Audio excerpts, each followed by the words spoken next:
네, 성취 기준 보겠습니다. 인공지능의 이해 영역부터 볼까요?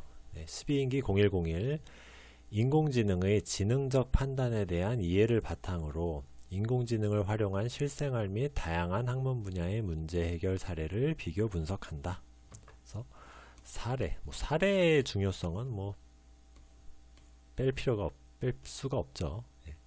무언가 할 때 우리는 항상 사례를 중심으로 학생을 가르쳐야 된다는 것이 곳곳에서 발견이 됩니다. 그래서 어떻게 가르쳐야 되냐? 방법을 얘기할 때 사례를 중심으로 한다 하면은 사실 어디서든지 간에 틀릴 게 별로 없어요. 그래서 생각이 잘 안 나면은 자, 어떤 방법으로 가르칠 거냐? 구체적으로 한번 방안을 제시해봐라 했을 때 그냥 생각 안 하면 사례 그냥 쓰면은 크게 탈날 일이 없습니다. 자, 인공지능에서 탐색의 중요성을 이해하고 탐색의 중요성, 문제 해결을 위한 탐색 과정을 설계한다. 맹목적 탐색과 정보 이용 탐색의 차이를 중심으로 지능적 탐색의 원리를 파악한다. 그래서 맹목적 탐색과 정보 이용 탐색. 정보 이용 탐색 같은 경우에는 언덕 등반이라든지 에이스타 알고리즘 이런 것들. 그래서 베스트 퍼스트 서치 알고리즘을 이용하면은 맹목적 탐색보다 더 효율적으로 문제를 해결할 수 있다. 자, 요거는 15년도 개정교육과정에서도 다뤘던 내용이니까요. 정보 이용 탐색과 맹목적 탐색 용어 구분할 수 있으면 되겠습니다. 다음에 지능적 탐색이 필요한 문제를 찾아보고 문제 해결을 위해 정보 이용 탐색 알고리즘을 적용한다. 규칙과 사실을 활용하여 지식을 표현하고 새로운 지식을 추론하여 생성한다. 그래서 이것도 역시 마찬가지로 인공지능 기초에서 15년도 인공지능 기초에서 다뤘던 내용들이 이렇게 배치만 달라져서 나왔다는 걸 알 수 있습니다. 자, 성취 기준 해설 볼까요? 인공지능의 개념과 특성을 이해하고 튜링 테스트를 통해 인공지능의 지능적 판단에 대해 고찰하며 인공지능이 활용된 최신 사례를 분석하여 인공지능의 활용 범위와 중요성을 설명할 수 있어야 한다. 이렇게 튜링 테스트 같이 뭔가 구체적인 어떤 사례, 예시 이런 것들을 딱 찍어주고 있어요. 이러면 이제 수업 시간에 사실 이걸 보면 수업 시간에 튜링 테스트를 언급 안 하기가 어렵죠. 사실 이런 국가 수준의 교육 과정에서 이렇게 구체적인 어떤 하나의 개념을 이렇게 쓰는 게 사실 맞나 생각도 들긴 하는데 어쨌든 튜링 테스트라는 용어가 직접 나왔습니다. 그럼 당연히 튜링 테스트가 뭔지는 알아야 될 거고 이거를 수업 시간에 어떻게 가르쳐야 될지에 대해서도 준비가 되어 있어야겠죠. 자, 넘어가 보겠습니다. 12인기 0104 지능적 탐색을 적용할 수 있는 퍼즐이나 길찾기 문제를 탐색하고 그래서 퍼즐, 팔퍼즐 같은 게 되겠죠. 길찾기 문제 최상우서 탐색 베스트 퍼스트 서치죠. A스타 알고리즘 이런 정보 이용 탐색 방법을 적용한 인공지능 프로그램을 개발할 수 있어야 한다. 성취기준 적용 시 고려사항 인공지능의 다양한 사례를 탐색하여 실제로 많은 분야의 인공지능이 활용되고 있음을 인식하고 인공지능을 구현하는 방법으로서 탐색과 추론 방식에 대한 이해를 바탕으로 문제를 해결할 수 있는 능력을 함양하도록 교수학습을 계획한다. 특히 탐색 방식으로 문제를 해결하는 과정에서는 탐색 알고리즘을 적용한 프로그램을 개발하는 방식으로 활동을 구성하도록 한다. 실제 사례를 통해 인공지능의 개념을 정확하게 이해하고 있는지 인공지능의 중요성을 설명할 수 있는지를 평가한다. 또한 문제 해결에 적합한 탐색 알고리즘을 선택하여 적용하였는지 개발한 인공지능 프로그램이 문제를 해결하는 데 효과적이었는지에 중점을 두어 평가하도록 한다. 고 되어 있습니다. 넘어갈게요. 자, 두 번째로 인공지능과 학습 영역입니다. 12인기 0201 기계학습을 적용할 문제를 정의하고 문제 해결에 필요한 데이터를 선정하여 수집한다. 문제 해결에 어떤 데이터가 필요할 거냐? 그래서 선정하고 수집하고 자 이렇게 수집한 데이터를 가공까지 하네요. 핵심 속성을 추출한다. 그래서 인공지능 영역에서는 이렇게 핵심 속성이라는 용어를 쓰고 있어요. 정보 과목에서는 핵심 요소라고 하죠. 그래서 핵심 땡땡인데 조금씩 달라서 이거를 상황에 따라서 정확한 용어를 쓰는 연습도 필요하겠습니다. 문제 해결에 적합한 기계학습의 유형과 알고리즘을 선정한다.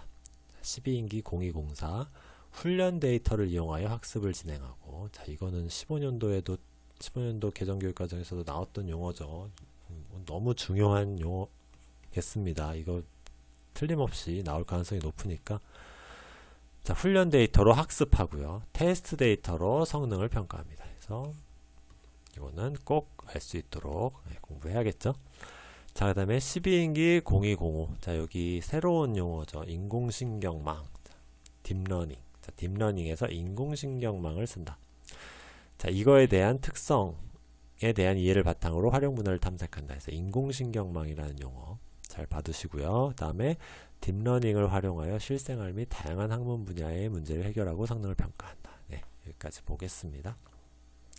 자, 성취 기준 12인기 02-01 전통적 프로그래밍과 대비되는 기계학습의 특성을 이해하여 기계학습 기반의 인공지능을 적용할 문제를 판단하고 문제 해결에 적합한 데이터를 수집할 수 있어야 한다.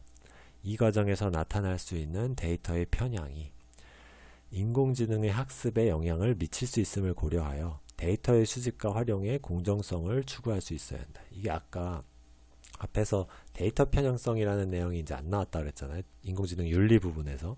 그래서 데이터 편향성이 윤리 부분에서 빠진 대신에 여기 이제 학습에 들어와 버렸어요. 이제 윤리보다는 우리 학습하는데 이제 실제적으로 기술적인 영향을 미친다는 거죠. 이거는 윤리보다는 우리가 학습의 성능 이런 쪽에 영향을 미칠 수 있다고 판단을 해서 이쪽으로 빠진 것 같아요. 그래서 윤리 영역이 아니라 학습 영역으로 데이터 편향성이 넘어왔다. 그래서 공정성이 문제가 될 수 있는데 그것이 데이터의 편향이 그렇게 공정성에 영향을 미칠 수 있다. 그래서 학습에 영향을 미치는 거죠. 이렇게 하고 넘어가겠습니다. 12인기 0201 기계학습에 사용할 데이터를 수집한 후 결측치와 이상치의 유무를 파악하고 문제 해결에 필요한 속성이 무엇인지 선별한 다음 문제 해결에 적합한 형태로 전처리할 수 있어야 된다. 그래서 결측치, 이상치, 그 다음에 이런 용어들을 통해서 자, 무슨 문제가 생기느냐, 자, 그 다음에 그거를 해결하기 위해서 전처리를 해야 된다. 그래서 이런 용어들 정리를 하면 좋겠습니다. 네, 지금 뭐 용어 설명까지는 하지 않을게요. 이거는 다음에 기회가 되면은 또 자세하게 다룰 수 있는 시간을 또 마련해 보도록 하겠습니다. 12인기 0203 기계학습의 유형을 지도학습과 비지도학습, 강화학습 등으로 구분하고자 해서 이 학습의 유형들 또 쓸 수 있도록 해야겠죠. 이거는 실제로 이제 문제에 나오기도 했고요. 자, 문제의 특성을 고려하여 문제 해결에 적합한 유형을 선정할 수 있어야 하고요. 분류, 예측, 군집, 자, 이런 것들도 이미 한번 나오기는 했지만은 언제든지 또 나올 수 있는 중요한 용어가 되겠습니다. 기계학습 알고리즘을 이해하여 문제 해결에 적합한 알고리즘을 선정할 수 있어야 한다. 12인기 0206 딥러닝을 기반으로 하는 컴퓨터 비전, 음성인식, 자연어 처리 기술을 구현하는 방식을 이용하고 적합한 딥러닝 기술을 활용하여 실생활 및 다양한 학문 분야의 문제를 해결할 수 있어야 한다. 그래서 이런 컴퓨터 비전, 음성인식 이런 것들이 이제 딥러닝이랑 이제 연계가 됐어요. 예전에는 이게 이제 별도로 빠져서 그냥 요거의 개념에 대해서 이제 공부했다고 하면 지금은 딥러닝과 같이 연계를 하고 있죠. 그래서 조금 우리가 다루는 시각, 용어의 배치 이런 것들이 좀 달라졌으니까 문장 전체로 한번 이해하면 좋겠습니다. 자, 문제 해결에 있어 딥러닝을 활용해 문제를 해결하는 경우와 다른 방법으로 문제를 해결하는 경우의 차이점을 설명할 수 있어야 한다. 그래서 딥러닝으로 문제 해결했을 때 아니면 그냥 해결했을 때 어떻게 다를 거냐, 이런 것들에 대한 거. 자, 성취기준 적용 시 고려사항. 해결하고자 하는 문제에 따라 기계학습의 사용이 적합한지를 판단할 수 있도록 적절한 문제 상황을 선정하도록 하며 기계학습에서 데이터의 중요성을 인식하고 데이터를 수집하는 과정에서 데이터가 편향되지 않게 충분히 안내하도록 한다. 데이터가 편향되지 않는다는 게 여기 또 나오고 있네요. 보고 넘어가겠습니다. 자, 기계학습과 딥러닝을 구현하는 과정에서 학습자의 수준에 따라 코드 작성의 방식을 달리 구성할 수 있다. 프로그래밍 역량이 낮은 학생은 이미 작성된 코드를 실행시켜 코드를 이해한 후 차츰 코드의 일부를 수정하는 방식으로 학습할 수 있도록 하고, 이거는 이미 기출문제에서도 나왔고 중요하게 다루고 있는 내용이죠. 정보 과목에서도 다뤘고요. 이미 작성된 코드를 이제 따라 해보는 거죠. 그 다음에 일부 수정하고, 자, 이런 방식으로 조금씩 수준을 높여 나가는 거죠. 처음에는 이제 역량이 낮으니까 어쩔 수가 없습니다.